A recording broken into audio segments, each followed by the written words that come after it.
Hello friends, ഇന്നത്തെ വീഡിയോയിൽ നമ്മൾ MS വേർഡിൽ എങ്ങനെ 3D ആയിട്ട് വേർഡ്സുകൾ ടൈപ്പ് ചെയ്യാമെന്നാണ് ഇന്നത്തെ വീഡിയോയിൽ കാണിക്കാൻ പോകുന്നത്. അപ്പോൾ അതിനായിട്ട് നമ്മൾ MS വേർഡ് ഓപ്പൺ ആക്കിയതിന് ശേഷം ഇവിടെ ഇൻസെർട്ടിൽ പോവാം. ഇൻസെർട്ടിൽ പോയിട്ട് 3D മോഡൽസ് എന്നുള്ള ഓപ്ഷൻ ഉണ്ട്, അത് സെലക്ട് ചെയ്യാം. ഇതിൽ ഒരുപാട് 3D മോഡൽസുകൾ എടുക്കുന്നുണ്ട്.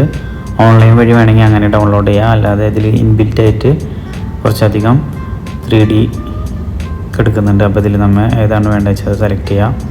ഇൻഡസ്ട്രിയൽ, ടൂൾസ്, ടോയ്സ്, ഒരുപാടുണ്ട്. ലെറ്റേഴ്സ്, ഒരുപാട് 3D അനിമേറ്റഡ് എടുക്കുന്നുണ്ട്. അപ്പോൾ അതിൽ നമ്മൾ ലെറ്റേഴ്സ് ഉള്ളത് അത് സെലക്ട് ചെയ്യാം. എന്നിട്ട് നമുക്ക് ഏത് ലെറ്ററാണോ നമുക്ക് ഇതിൽ ഇൻസെർട്ട് ചെയ്യേണ്ടത് അത് മൊത്തം ഇങ്ങനെ സെലക്ട് ചെയ്തിട്ട് ഇൻസെർട്ട് എന്നുള്ള ഓപ്ഷൻ സെലക്ട് ചെയ്യാം. ഇതിൽ ഞാൻ കുറച്ച് വേർഡ്സുകൾ ഓൾറെഡി സെലക്ട് ചെയ്തിട്ടുണ്ട്. അപ്പോൾ ഇൻസെർട്ട് കൊടുക്കും. അപ്പോൾ അത് ഓൾറെഡി 3D ആയിട്ട് വന്നിട്ടുണ്ട്. ഇതിൽ നമുക്ക് കളർ വേണമെങ്കിൽ അങ്ങനെ ആഡ് ചെയ്യാം. ഇതേപോലെ ടെക്കി വീഡിയോസിന് വേണ്ടി നമ്മുടെ ചാനലൊന്ന് സബ്സ്ക്രൈബ് ചെയ്യാം.